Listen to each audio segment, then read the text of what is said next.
আমাদের মূল। আমাদের আজকের আলোচনা চলছে কোন দিন নিয়ে? মৃত্যুর দিন নিয়ে।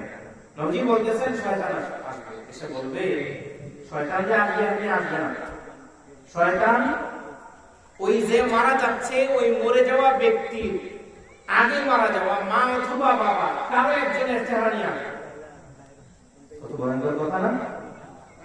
যে ব্যক্তি মারা যেতেছে ওনার মরে যাওয়া মা অথবা বাবার চেহারা নিয়ে শয়তান আসবে। এসে কি বলবে? এটা কালেমা পড়ার দরকার নেই, আমি কালেমা পড়ে দুনিয়া থেকে কবরে গেছিলাম, কিছুই পাই নাই। বলে নাউযুবিল্লাহ।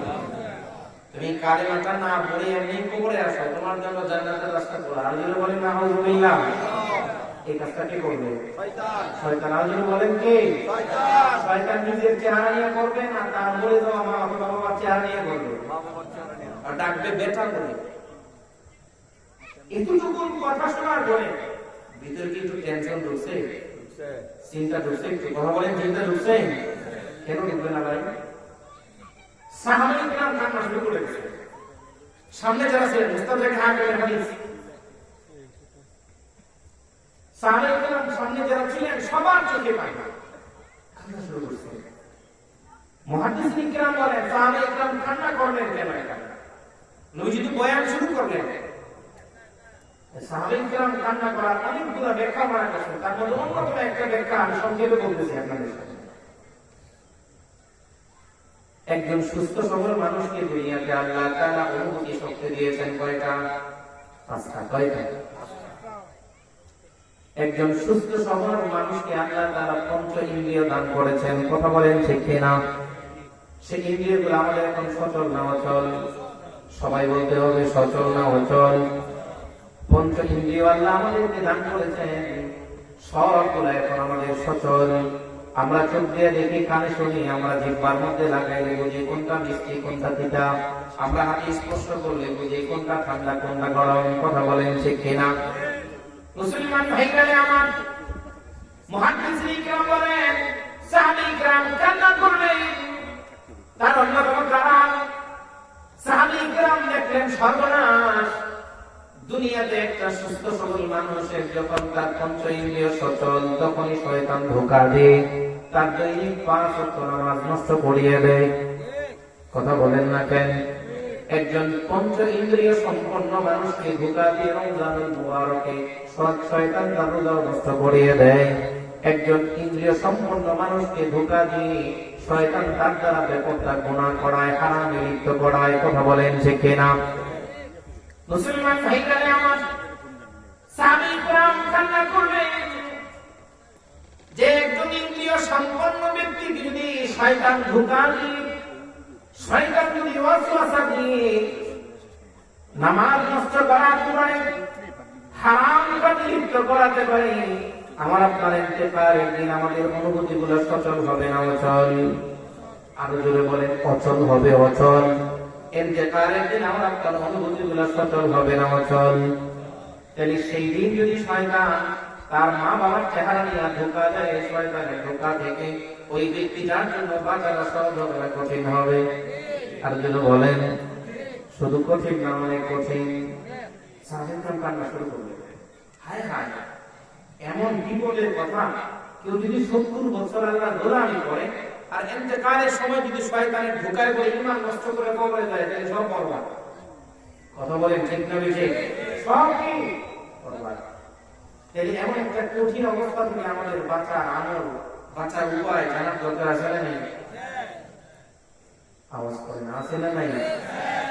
তো সাহাবায়ে কেরাম বললেন, ইয়া রাসূলুল্লাহ, এই কঠিন বিপদের কথা আপনি আমাদেরকে শোনালেন, তাহলে বাঁচার কথা, বাঁচার উপায় কি বলেছেন? নবী বলতেছেন, দুইটা কাজ যদি করতে পারো তাহলে তোমার ইন্তেকালের আগে, মৃত্যুবরণ করার আগে আল্লাহ তোমার জন্য 3টা পুরস্কার রেখেছেন। জোরে বলেন সুবহানাল্লাহ। কয়টা কাজ? 3টা কাজ না, 2টা কাজ। কয়টা কাজ? কর্মসূচি 2টা, পুরস্কার 3টা। মোট কয় কথা? 5 কথা। আর জোরে বলেন কয় কথা? 5টি কথা। কাজ হলো 2টা, কর্মসূচি 2টা, বিনিময়ে পুরস্কার কয়টা? 3টা। সাহাবায়ে কেরাম বলতেছেন, ইয়া রাসূলুল্লাহ, এই দুইটা আমলের কথা আপনি আমাদেরকে শোনান, আমরা অবশ্যই করব। আমরা দুইটা আমলের কথা শুনতে চাই, আমরা অবশ্যই করব ইনশাআল্লাহ। বলে রেখেছেন হুজুর কোন দুইটা আমলের কথা জানি বলবেন আপনি? না জানি আমাদের বাড়িঘর সব দিয়ে রঙের মাদ্রাসার মধ্যে এই চিন্তা ভয় রেখেছেন। এত কঠিন কথা না, একেবারে সহজ সহজ দুজন নবী যে আমল দিয়েছেন। কয়টা আমল? এক নম্বর আমল বিশ্ব নবী সরকার যা বলেন আসসালাতুল ওয়াক্তিহা মা তাকবীরাতুল উলা, দৈনিক 5 ওয়াক্ত নামাজ জামাতে তাকবীরুল্লাহর সাথে আদায় করা। সহজ না কঠিন? যারা পড়ে না তাদের জন্য অনেক কঠিন, যারা পড়েন তাদের জন্য অনেক সহজ। কথা ঠিক না বেশি? এক নম্বর আমলের নাম কি? ঘরে না মসজিদে? জামাতে না একা একা?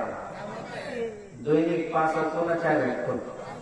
হুজুর শীতকাল আসতেছে 4 ওয়াক্তই ফজরের সময় মসজিদে যাব না, এই অবস্থা। সিলেটের ছাত্রকে মাহফিল দিয়েছে সম্ভবত 3 বছর আগে, রাতে আসতে পারি নাই তো থাকার জায়গা মসজিদে করছে। ফজরের টাইম 6:10 বাজে, শীতকাল, মুসল্লি আসে না কেন? আমি একদম সব কথা আমাদের টাইম যখন এক মিনিট গেছে ইমাম সাহেব বললাম ভাই আমাদের টাইম চলে গেছে, আমরা নামাজ পড়বো না? হুজুর চলেন, আমি এখন দিয়ে আপনি ইমাম হয়ে আসতে নামাজ পড়িয়ে দেন। তো কেন? হুজুর আমার মুসল্লিরা শীতকালে ফজরের নামাজ মসজিদে পড়ে না। আমার কাছে তো ভালো দিয়ে অনেকদিন পরে ফজরের নামাজ জামাতে পড়তে পারছে। কেন? প্রচন্ড শীতে, ছাত্র তো পাহাড়ি এলাকা, তো ঠান্ডার মধ্যে কেউ বের হয় না। আমি একলাই দায়িত্ব বললাম করার জন্য আজান দিয়ে এখন দিনে যে নামাজ পড়ছে তারা দেওয়ারে চলে গেছে। এই অবস্থা। দৈনিক 4 ওয়াক্ত না 5 ওয়াক্ত? একা একা না জামাতে? শুধু জামাতে হতে বিরুল্লাহর সাথে করবো তো ইনশাআল্লাহ। আর যদি বলেন ইনশাআল্লাহ আমল সহজ না কঠিন? অবশ্যই করতে চাই, কারণ আমি ইমান নিয়ে কবরে যেতে চাই। কথা বলেন ঠিক না? আমরা করতে চাই ইমান নিয়ে কবরে যেতে চাই। 2 নম্বর আমল হলো মিসওয়াক করা। মিসওয়াক, এগুলোর মধ্যে অনেক কথা আছে, সময় কম, চলে আসতেছে। আবার ছাত্রদেরকে দস্তারবন্দি করা হবে, অনেকগুলো কাজ আমাদের সামনে অল্প সময়ের মধ্যে। এই জন্য আমি সব কথা বলতেছি না, মূল কথাটা বলতেছি। 2 নম্বর কাজ হলো মিসওয়াক করা। কি করা? মিসওয়াক। আমরা মেসওয়াক জানি তো? মেসওয়াক জানি, মেসওয়াক করি। ব্রাশ করলে সুন্নাত আদায় হবে একটি, আর মিসওয়াক করলে পাশাপাশি সুন্নাত আদায় হবে 2টা। কয়টা? উলামায়ে কেরাম বলেন মিসওয়াকের অনেক ফাজাইল রয়েছে, তার মধ্যে অন্যতম ফজিলত হলো কেউ যদি নিয়মিত মিসওয়াক করে আল্লাহ তার ইন্তেকালের দিন তার জবান দিয়ে কালিমা শাহাদাত করে দিবেন। সুবহানাল্লাহ। আর জোরে বলি সুবহানাল্লাহ। এই নবী কাজ করে দিলেন 2টা। কয়টা কাজ? বারবার বলতেছি এই জন্য যদি মনে থাকে ইলা তাকারাতুল লিসান তাকারাতুল কলব। 1 নম্বর কাজের নাম কি? নামাজ জামাতে তাকবীরুল্লাহর সাথে পড়বো ইনশাআল্লাহ। 2 নম্বর কি? এবার 2টা কথা শোনার পরে সাহাবায়ে কেরাম বলতেছেন ইয়া রাসূলুল্লাহ আপনি আমাদেরকে 3টা পুরস্কারের কথা শোনান, কারণ পুরস্কারের কথা শুনলে কঠিন জিনিসটাও সহজ হয়। হয় কি হয় না? এখন যদি আমাদের ব্রাহ্মণবাড়ি এখান থেকে কত কিলো হবে? ব্রাহ্মণবাড়ি বাদ দিলে আমাদের এখান থেকে নৌকা কিলো 10 কিলো, এখান থেকে কয় কিলো? 10 কিলো। এখন যদি উপজেলা পরিষদ থেকে কোন সরকারের বিশেষ লোক ঘোষণা দেয় আগামী আধা ঘন্টার মধ্যে কেউ যদি পায় এই উপজেলা অথবা বাহন ছাড়া কেউ যদি উপজেলা মনে আসতে পারে তার হাতে 1 লাখ টাকার চেক দেওয়া হবে, বলছেন আমরা কেউ যাবো না, না কেউ গড়ে থাকবো না, শুধু পুরুষ যাবে না মহিলারাও যাবে, কোলের বাচ্চা সহ নিয়ে যাবে। কথা বলেন ঠিক কিনা? ইয়ে বলতে স্যার আমাদের চেক 2টা দেন, আমার 2 মাথা। কথা বলেন ঠিক কিনা? কেন?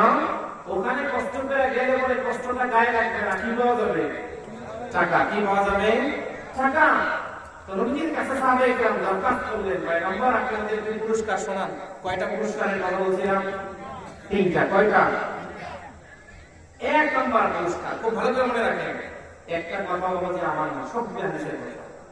1 নম্বর পুরস্কার নবীজি বলতেছেন কেউ যদি এই 2টা আমল করতে পারে তাহলে তার ইন্তেকালের দিন আল্লাহ আসমান থেকে রহমতের ফেরেশতা পাঠাবেন জান্নাতের সুসংবাদ দিয়ে। সুবহানাল্লাহ। হায় না আরো জোরে বলেন, সুবহানাল্লাহ। চিৎকার করে বলেন সুবহানাল্লাহ। যারা বলছেন জান্নাতে তাদের জন্য একটা গাছ লাগানো হয়ে গেছে, এখনো যারা বলেন নাই গাছ লাগানো হয়নি, চিৎকার করে বলেন সুবহানাল্লাহ।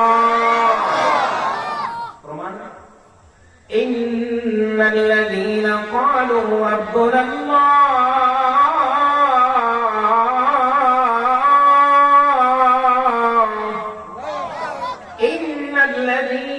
قالوا ربنا الله ثم استقاموا تتنزل عليهم الملائكة ألا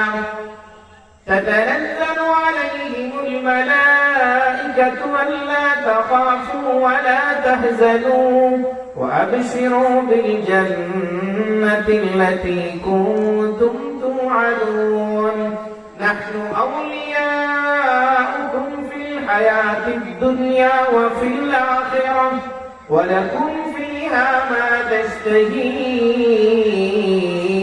أنفسكم ولكم فيها ما تدعون نزلا من غفور رحيم.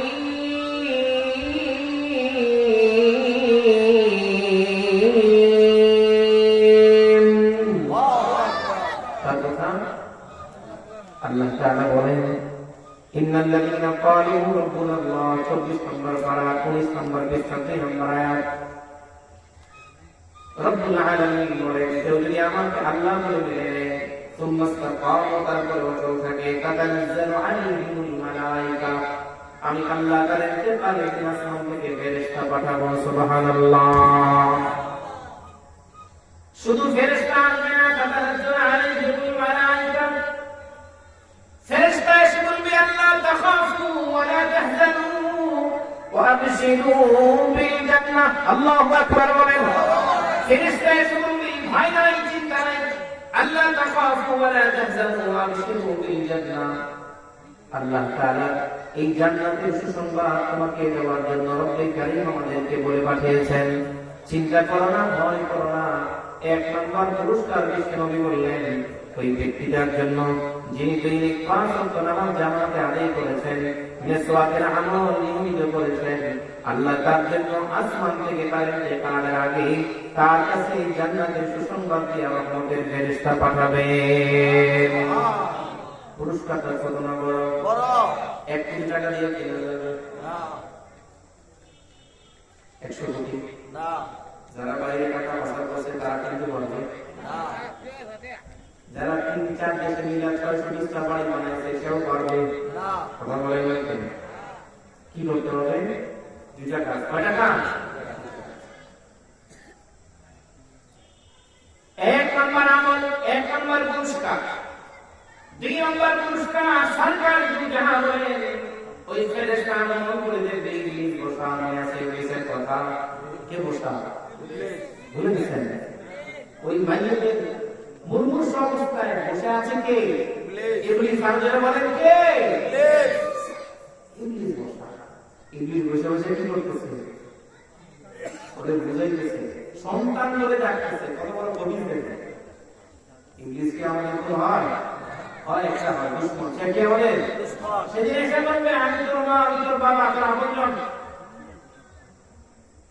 বিশ্বনবী সরকার যদি যাহা বলেন ইবলিস আগমন করে, যখন ধোঁকা দিতে লাগবে ওয়াসওয়াসা দিতে লাগবে, আল্লাহর ফেরেশতা আগমন করে বলবে ওরে নাফরমান বানিউন, আল্লাহর বান্দার এক কাজ ছিল, আল্লাহর বান্দির এক কাজ ছিল, তাকে ধোঁকা দেওয়া যাবে না, তাকে ওয়াসওয়াসা দিয়ে নষ্ট করা যাবে না। আমি আল্লাহর পক্ষ থেকে রহমতের ফেরেশতা চলে আসছে। আল্লাহ তাআলা পয়গম্বর জিবরিলকে বলেন ওই ফেরেশতা আগমন করে ইবলিসকে ধমক দিয়ে তাড়ায়া ইবলিসের ধোঁকা থেকে আপনারা ইমানকে সুরক্ষিত করে রাখবে। সুবহানাল্লাহ। 3 নম্বর পুরস্কার অনেক বড়। এই দুনিয়া থেকে আমরা সবাই ইমান নিয়ে কবরে যেতে চাই, চাইতে চাই না। যে নামাজ পড়ে না সবাই চায়, কথা বলেন, যে নামাজ পড়ে না সেও কি চাইতে চায় না? নাকি যারা যুবক চিন্তা করতেছে মৃত্যুর কথা যতই করেন, আমার যে বন্ধু বান্ধবের একটা সোর্স আছে, যে একটা দল আছে, আমরা এখানে কবরে যাব, সুযোগ আছে? একসাথে কবরে যাওয়ার কোন সুযোগ? এইসব ধরনের কথা মনে করছে বলবো আলহামদুলিল্লাহ বাচ্চারা তো ভুলে গেছে আলহামদুলিল্লাহ বলে আর জোরে বলেন আলহামদুলিল্লাহ।